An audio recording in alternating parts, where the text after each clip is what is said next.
అందరికీ హాయ్ అండి.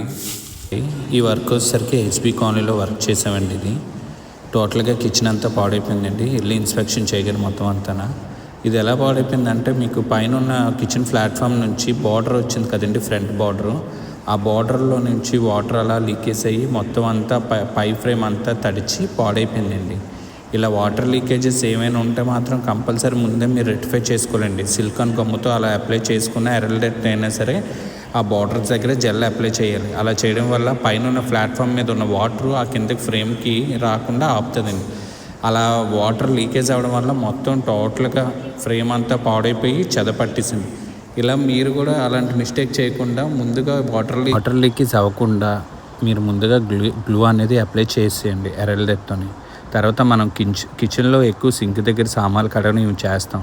అలా చేయడం వల్ల దానిలో ఉన్న అక్కడున్న వాటర్ అంతా కిందన అలా తడిచి పాడైపోతాయి.